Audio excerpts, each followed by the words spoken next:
No lives matter. This is straight war. I'll be real with you. It's war. We're at war. This isn't like they say. There's no friends at war. So I respect the guy. As you said, he's done well.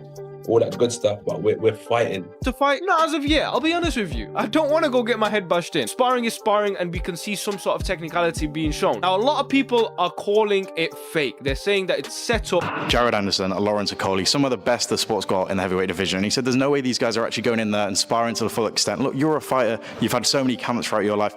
Do you think Jake is almost asking them to go easy, or do you think this is proper sparring going on? The point of sparring is to learn. The point of sparring is not for them to get in there and give Jake a concussion so he can't fight. AJ is calling out Jake Paul.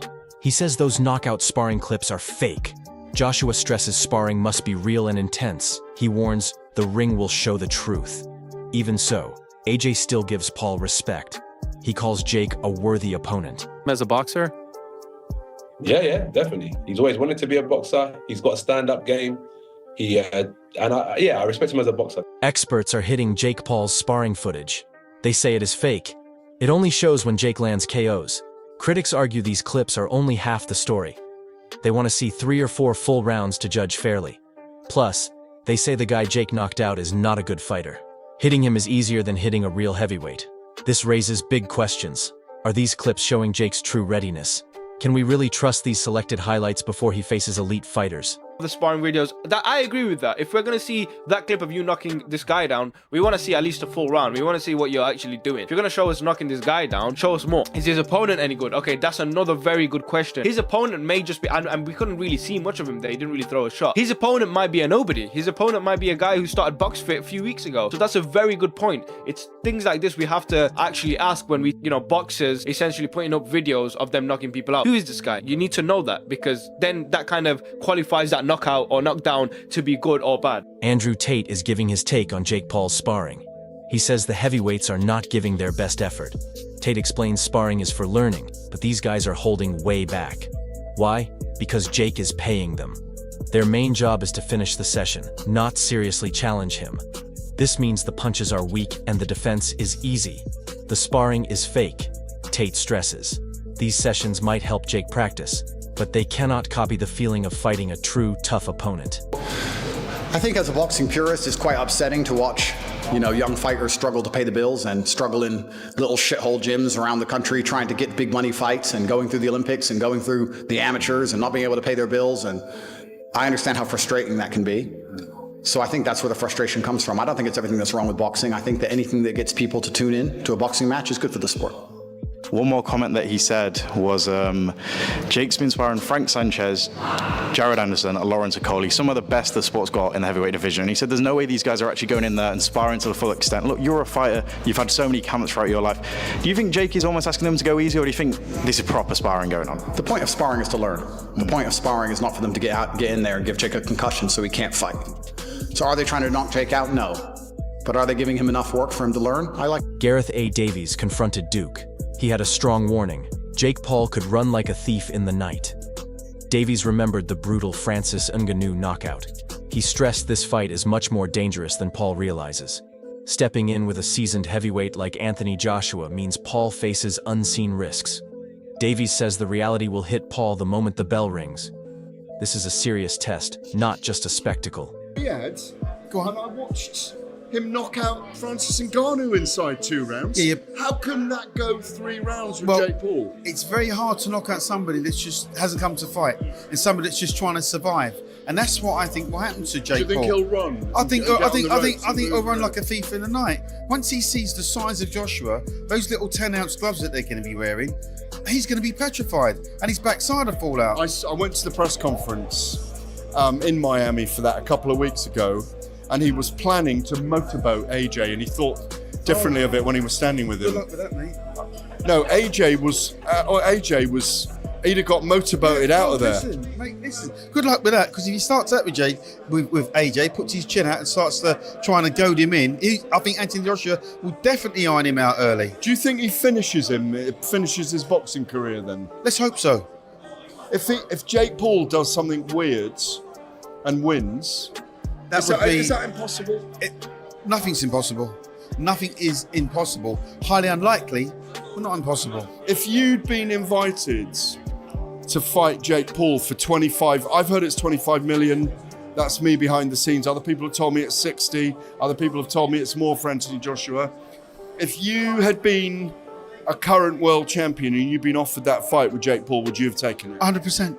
So he had to take it.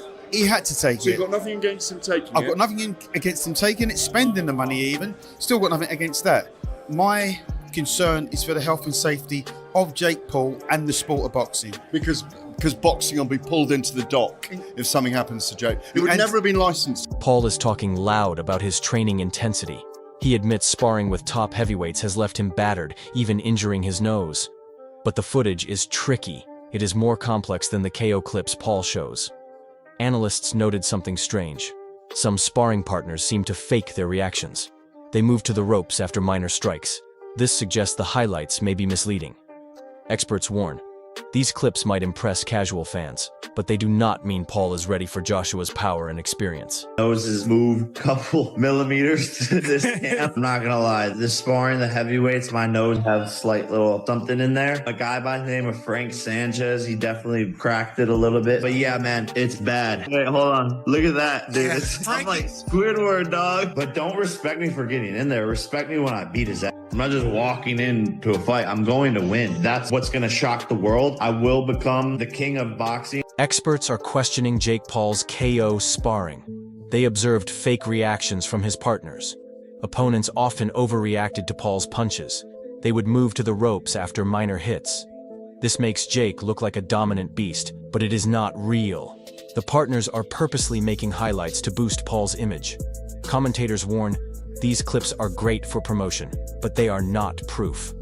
They do not show Paul's readiness for a seasoned elite heavyweight. Do not believe the hype. Shot did it or something like that. Like, even if you, especially if you see a replay, sometimes it happens so fast. Like, if it's a replay, usually like, oh, there's a one, or like you get a reaction when someone gets hit.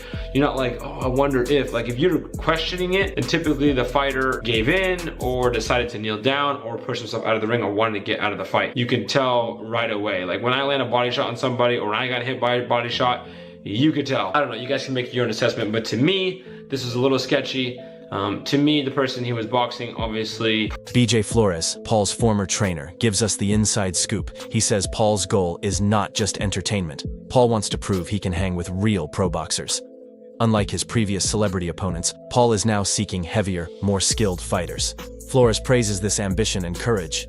This signals Paul is dead serious. He wants to move past the novelty fights and become a true boxer. Very, very tough fight. And, to anybody in the industry, Anthony Joshua is a world champion, a gold medalist.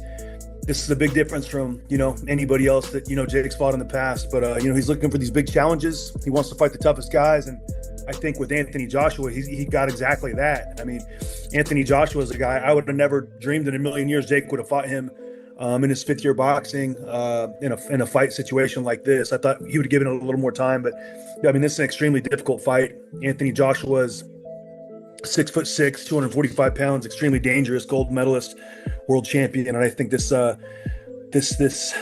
very, very difficult fight for Jake. So I wouldn't have made this fight. No. What do you give it in terms of percentage-wise? Like 60% AJ wins, 40% Jake Paul wins, or 50-50, 70-30? How do you give it? Well, I mean, you got to go up when you go off the resumes. That's what I go off of. A lot of people will say potential, like, oh, this could happen, this could happen. I only go off like who's beating who. So if you look at it on paper, it doesn't look like Jake has any chance on paper. But I think that's probably why he wanted to make this fight. And like I said, I'm not in the camp, so I don't know all the conversations that are going on in Camp Jake Paul right now. But on paper, this looks like an extremely difficult fight.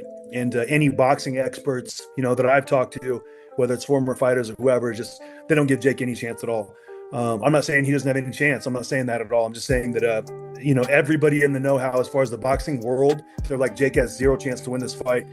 And, it is on paper, though. It does seem like it's early. And it does, seem like it's premature, in my opinion. So what are you giving it then? A 90-10? Like AJ's had, I don't know, probably I want to say 13 or... But critics are questioning Jake Paul's sparring choices. Analysts say the partners are not like Joshua. They lack his reach, technique, and adaptability. Example, the Greg Hardy knockout clip is misleading. Hardy was easy to hit. That footage exaggerates Paul's power. Experts say Paul needs sparring partners who can perfectly copy Joshua's speed, power, and smart tactics. The current team is not providing that. This has sparked a huge debate about how real Paul's recent training sessions actually are. Paul is sparring all the wrong boxers. His preparation for the Anthony Joshua fight, and let me tell you why. The names that he's got here are Jared Anderson, Frank Sanchez, and Lawrence Okolie. They're all professional heavyweights. They are all probably top 20 heavyweights in the world right now, which is fair enough for Jake to bring them in. But in terms of preparing for an opponent, Jared Anderson is too cat and mouse. His game isn't about pure power. It is not about boxing as a boxer-puncher. It is very much an outboxer. Anthony Joshua is not going to do that. Frank Sanchez has his own kind of unique style, but I would still put him in that category as almost a plodding heavyweight. He's very, very slow. His hand speed's not quite there. Defensively, he's not that switched on. And Lawrence Okolie is very, very much a hit and grab style heavyweight. Seen Okolie, his fights are a little bit boring. Some elements of his game are similar to Anthony Joshua. He's probably the closest match, I would say, out of these guys. But the problem is with Okolie, he'll throw maybe 1 or 2 shots and then he will hold. And when people throw shots back at him, he will hold. Anthony Joshua, he's never been the best at holding. He's never been the best in the clinch. His inside work's not quite there. The height and somewhat the weight would probably be quite the same for these guys, but in terms of actually replicating a boxing style, it would have been far, far better, in my opinion, getting somebody in like maybe a Tony Yoka. Even potentially drafting in Daniel Dubois if he's available, maybe even a Filip Hrgovic. No, Richard Riakpor's just had a fight, but Riakpor, in my opinion, would have been a better pick than all of these guys. Yeah, that is why Jake Paul has chosen the wrong sparring partners, why this fight's going to be horrible for Jake. But I'll give him his respect, fair play for bringing actual pro heavyweights in for sparring. Let me know in the comments, do you think these guys are good sparring partners? Think I'm wrong? Or do you agree with me? To improve Jake Paul's chances in the fight. Hit that follow button if you made it this far, and as always, a like, a favourite, a save and a share, a repost. Chael Sonnen reacted to a bomb dropped by Bermane Stiverne. Stiverne claimed Paul got hurt in training. Reportedly, Paul suffered a black eye that could stop the fight. Stiverne even said insiders fear the whole bout might be cancelled. He thinks the fight is mostly a media stunt. Sonnen agreed the hype is huge, but warned, the physical risks Paul is taking could turn this spectacle into a genuine disaster if they are not careful. Even with the danger, the fight's financial value is still enormous. Lawrence gave him a black eye or something from what I heard, and the fight is not happening after those sparring sessions. It might be a lie or it might be true. I don't know. Just what I heard, so I wouldn't be surprised. If I was his advisor, talking about Jake Paul, I wouldn't take that fight, Stiverne added. I mean, business-wise, it makes sense. The numbers are great and everything, but yeah, if I was like his brother Logan, I would tell him, don't take the fight. I'd rather see you win. Somebody sent me the face-to-face. You could tell.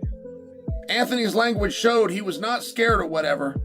In my point of view, this is going to be a disaster. That breaks my heart. I'm sorry.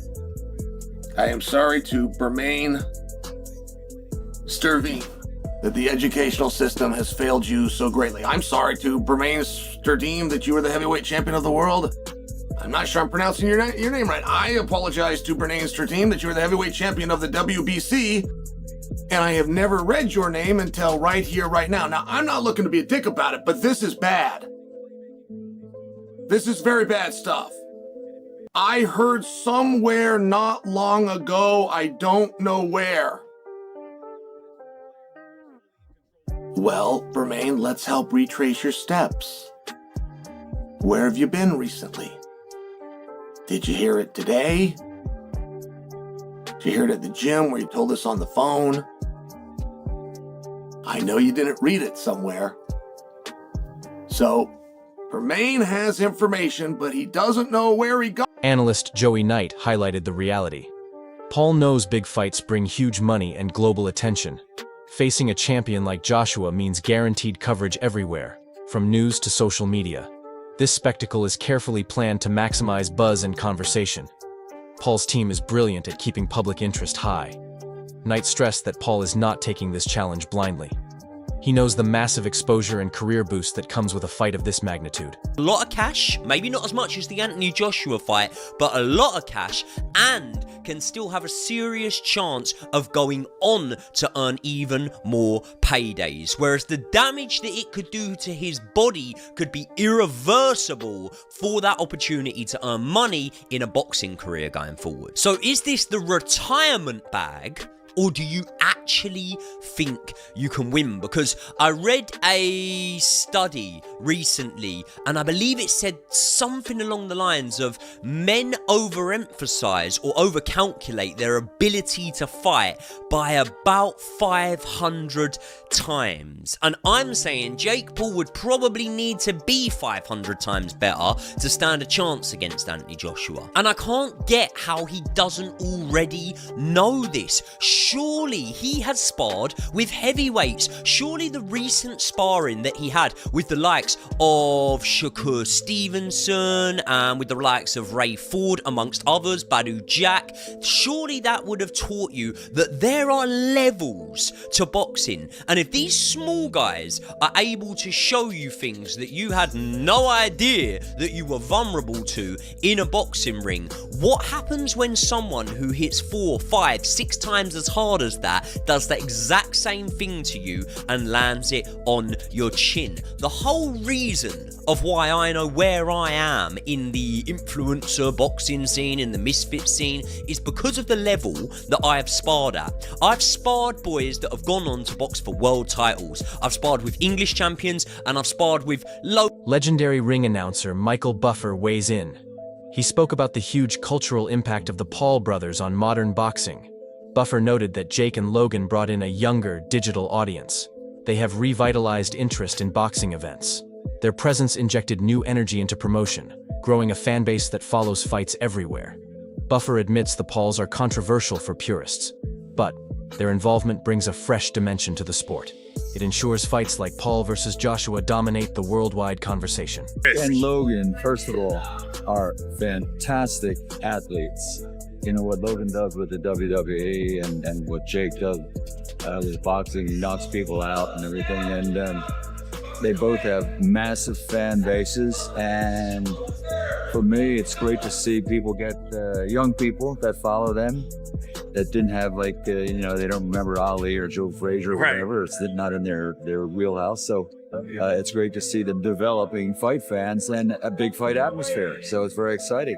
These two stood face to face, and the comment section on the internet was going crazy. They were like, call the ambulance now, basically. Yeah. Anthony Joshua looks dangerous standing next to him. Anthony Joshua is, at this time, and has been for years, the biggest puncher in boxing. He's a devastating puncher. So I got to give Jake a lot of credit for wanting to take this fight. Yeah, it's not. A lot of people saying it's not smart. If he somehow was able to surprise the world, what does this do for him? The word would be surprised if he shocked the world. But that's exactly why you got to give him credit. He wants to do it. He trains hard, he works hard, and he has a lot of faith in himself. So we'll see what happens. Technically, though, what's the biggest concern for you?